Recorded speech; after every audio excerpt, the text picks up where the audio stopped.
مفتی صاحب اسلام میں بیوی کے حقوق کیا ہیں؟ برائے مہربانی مختصر وضاحت کریں۔ پہلا حق یہ ہے کہ اس کو کے لیے مناسب گھر کا انتظام کرے۔ سمجھتے ہو؟ جس طرح کا گھر اس نے اپنے خاندان میں دیکھا ہے، آپ کی آمدن بھی دیکھی جائے گی اور اس کا خاندان بھی دیکھا جائے گا، تو اس کے حساب سے مناسب سا اس کو گھر دیا جائے، گیس بجلی کا بل دیا جائے۔ اگر وہ ایسے خاندان میں ہے کہ ان خاندان میں ایئر کنڈیشن کے بغیر رہنے کا رواج نہیں ہے، تو آپ کو ایئر کنڈیشن کا انتظام بھی بولتے کیوں نہیں کرنا پڑے گا، کیونکہ قرآن کہہ رہا ہے عاشروہن بالمعروف، تو ہر ایک کا عرف دوسرے سے مختلف۔ اگر وہ ایسے خاندان سے تھی کہ ان کے ہاں ایئر کنڈیشن کے بغیر لڑکیاں گھروں میں گزارا نہیں کرتی تھیں، ایسے خاندان سے آئی ہے، تو گھر میں آپ کو پراپر اے سی کا انتظام بھی بولو نا کر کے دینا پڑے گا۔ اگر وہ ایسے خاندان سے آئی ہے کہ جس خاندان میں لڑکیاں گھروں کے کام خود نہیں کرتی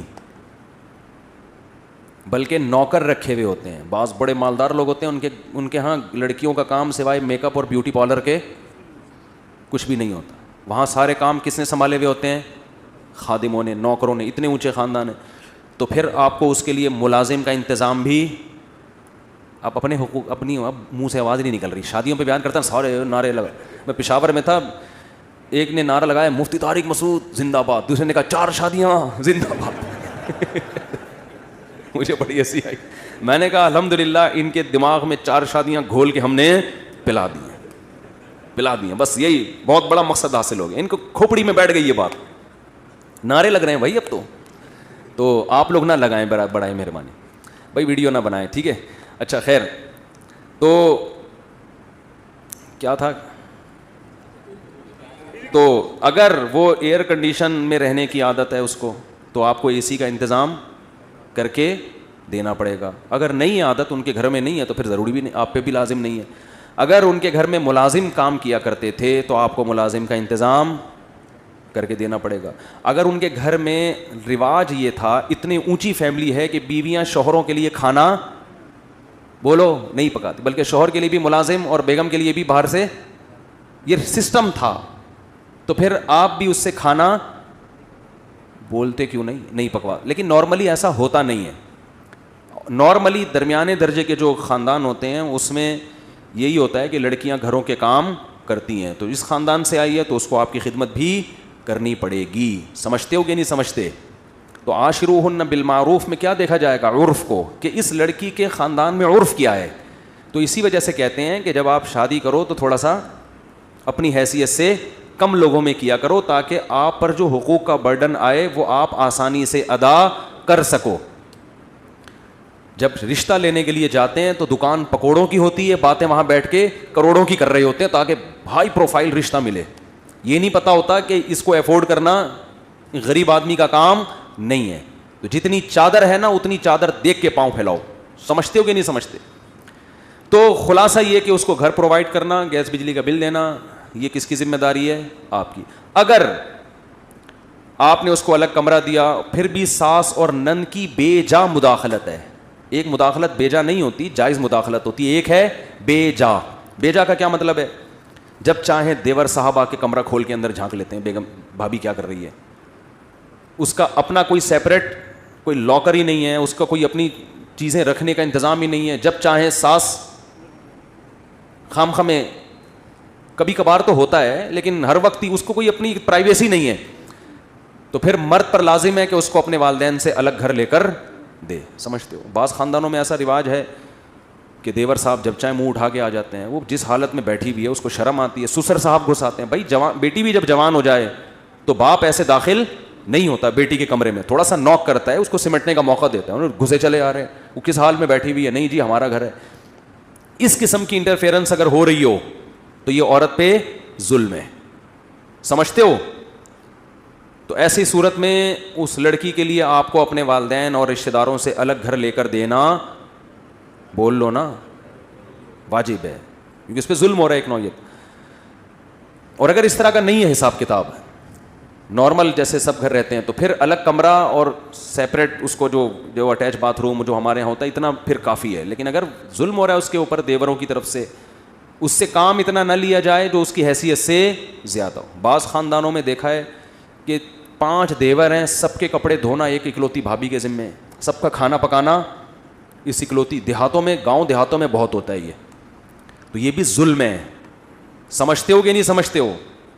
ایک عورت پہ آپ, ایک آدمی نے کہا میری بیوی 18 روٹیاں پکاتی ہے, ابا کے لیے, اماں کے لیے, بھائیوں کے لیے, بہنوں کے لیے, پھر اس کے بعد پھر دکان کے ملازمین کے لیے بھی. یار یہ تو ظلم ہے نا یار, اس ملازمین کے کام اس بیچاری سے کیوں لے رہے ہو آپ؟ تو یہ ہے نان نفقہ.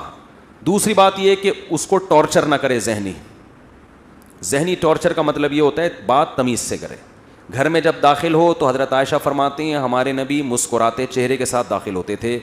آج بہت سے میاں جب گھر میں داخل ہوتے ہیں تو ایسا لگتا ہے چنگیز خان نے بغداد پہ حملہ کر دیا ہے.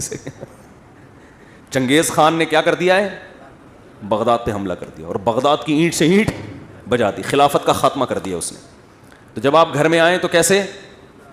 اور عورت کی بھی ذمہ داری ہے, جب یہ میاں آ کے مسکراہٹ دیے تو آپ نے بھی آگے سے مسکراہٹ کا جواب مسکراہٹ سے دینا ہے. وہ بھی جلی اور ٹھنی بیٹھی ہوئی ہوتی ہے, یہ کوئی ٹائم ہے آنے کا؟ وہ یہیں سے پڑھنا شروع ہو جاتا ہے. تو محبت کا کبھی کبھار اس سے اظہار کرے. ہمارے نبی امی عائشہ جہاں سے پانی پیا کرتی تھیں گلاس میں, برتن میں, ہمارے نبی بھی وہیں سے منہ لگا کے پانی پیتے تھے. سمجھتے ہو؟ اور تھوڑی بہت اس کی خامیوں کو مرد کیا کرے؟ برداشت, کیونکہ نبی کی صحیح حدیث ہے کہ عورت پوری سیدھی نہیں ہو سکتی. اس کی خامیوں کو برداشت کرو گے تو گھر چلے گا. برداشت کی پالیسی ختم ہو گئی تو عورت 100% صحیح نہیں ہوگی بلکہ گھر ٹوٹ جائے گا. سمجھتے ہو بات کو؟ تو کیا کرنا ہے؟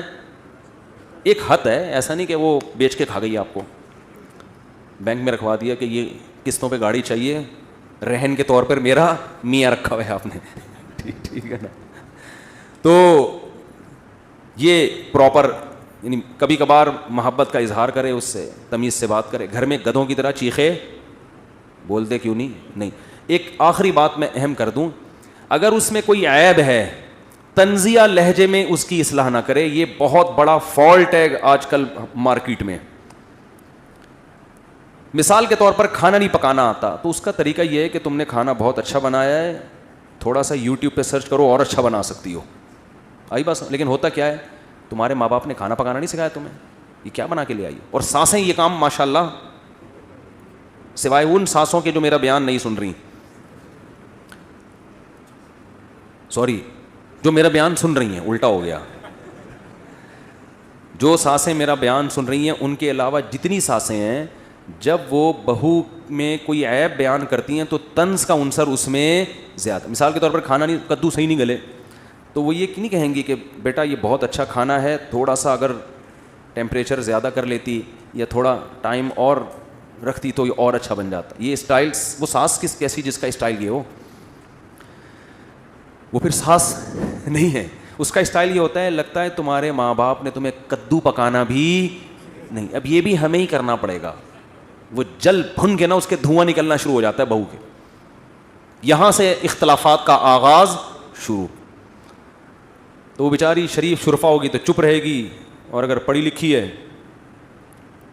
کانفیڈنس ہے اس میں, تو ساس کو بھی اینٹ کا جواب پتھر سے کریں. اچھا تمہاری ماں نے سکھا دیا ہوگا, ہم تو بے وقوف ہیں, ہمیں تو کچھ بھی نہیں آتا. یہی ہے, ہاں تمہاری ماں نے تمہیں بہت کچھ سکھایا, ہم تو کیا ہیں, بے وقوف ہیں. یہ پھر اٹھا کے پلیٹ پھینکے گی, خود ہی پکاؤ, آئندہ میں نہیں پکا رہی, جاؤ. وہ جو مکھنچو ہے نا, جس نے میرے بیان سن کے شادی کی تھی, جب وہ شام کو گھر میں آئے گا تو کدو تو ویسے ہی نہیں گلے ہیں, وہ کھانا بھول جائے گا. پھر اماں سے پوچھے گا, ماں بتائے گی یہ اس نے مجھے بدتمیزی کی ہے, مجھے میری ماں کا تانا دیا ہے. اول ایک تو غلطی کی, کدو نہیں صحیح پکائے, گلائے نہیں, اوپر سے سوری کرنے کے بجائے کیا کر رہی ہے, پلیٹیں اٹھا کے پھینک رہی ہے. وہ غیرت میں آئے گا, میری ماں جس نے مجھے جنا, جس نے مجھے دودھ پلایا ہے, جس کے مجھ پر احسانات, اور یہ آج جمعہ 8 دن نہیں ہوئی, یہ چاہتی ہے کہ میری ماں سے بدسلوکی کرے. یہ پہلے ہی چنگیز خان بن کے آیا تھا, اب یہ ہلاکو خان کو بھی ساتھ لے کے بیوی کے کمرے پہ اٹیک کرے گا. یہ کیا پڑا ہوا ہے دیواروں کے اوپر, یہ کیا ہے, یہ تماشا بنایا ہوا ہے. وہ یہ دیکھے گی کہ ایک تو میری ساس نے پہلے طنز کیا, اوپر سے میرے شوہر کو بھی میرے خلاف ورغلا رہی ہے. تو وہ دلائل کی دنیا میں جواب نہیں دے گی, وہ اپنی ساس کی کیا ہو جائے گی, دشمن. ابھی اس نے کدو کی پلیٹ پھینکی تھی, پورا پریشر کوکر اٹھا کے شوہر کے سر پہ جا کے پھوڑ دے گی. پھر شوہر مجھ سے پوچھے گا یہ کیا ہو رہا ہے مفتی صاحب, گھریلو مسائل حل نہیں ہو رہے, تو میں اس سے کہوں گا میں نے کہا تھا کہ جب شادی کرو تو گھر میں ہیلمٹ پہن کے جاؤ. میں پہلے ہی کہہ چکا ہوں کہ گھر میں کیا پہن کے جایا کرو, ہیلمٹ. یہ تمہارا قصور ہے, تمہارا جو سر پریشر کوکر سے پھٹا ہے اس کی وجہ کیا ہے, تمہارے پاس اچھی کمپنی کا ہیلمٹ نہیں ہے. اب کسی کا باپ بھی خدا کی قسم بیٹھ کے حل نہیں کر سکتا کہ اس میں غلطی میری ماں کی تھی یا میری بیوی کی. خدا نے آج تک ایسا کوئی مخلوق پیدا, کیونکہ ادھر سے اس کی سنو گے اس کی سنو گے, آپ کو پتہ ہی نہیں چلے گا پہل کس نے کی ہے. چڑھ چڑھ پڑ پڑ ادھر سے یہ ادھر سے, پھر گالیاں مجھے دیتے ہیں کہ یار انہوں نے ترغیب دی تھی, یہ ہمارے گھر میں ہو رہا ہے. تو جب طنزیہ کلام شروع ہوتا ہے نا, طنز, تو معاشرے میں اصلاح بولو نہیں. اور ساسوں کی ہے حالت دیکھو, ان کو چاہیے ماڈرن لڑکیاں پڑھی لکھی, اور گھر کے کام ان سے ایسے کروانے ہیں جیسے گاؤں دیہات کی ان پڑھ لڑکیوں سے ہوتے ہیں. تو جب ماڈرن لڑکی لاؤ گے تو وہ شکر کرو کدو گلا دی, جتنے گلائے ہیں اتنے بھی نہیں گلاتی ہوں. تو اگر یہی تھا تو آپ لے آتی کسی دیہاتی کو, اپنی بھتیجی کو, اپنی بھانجی کو, وہ جو بیچاری کہیں رہتی ہے دیہات کی اچھی بھلی خدمت گزار, اس کو لے کے آتے. تو اس لیے جب ایسا معاملہ ہو رہا ہو تو ہم کہتے ہیں بھائی بیگم کو ماں سے کیا کر دو, بولو الگ کر دو. پھر ماں سے بھی محبت سے ملو اور بیگم سے ملو, ان کا آپس میں کنیکشن نہیں ہونے دو. اماں کو تھوڑے تھوڑے دنوں میں بلایا کرو, بیگم کو بولا کرو کدو گلاؤ, میں خود چیک کروں گا گلے کہ نہیں گلے. اماں کی خدمت کرو, اماں یہاں آئیں گی, پھر اماں اپنے گھر میں, ہم اپنے گھر میں, روزانہ خود اماں سے جا کے مل لیا کرو. یہ تو حقوق ہیں.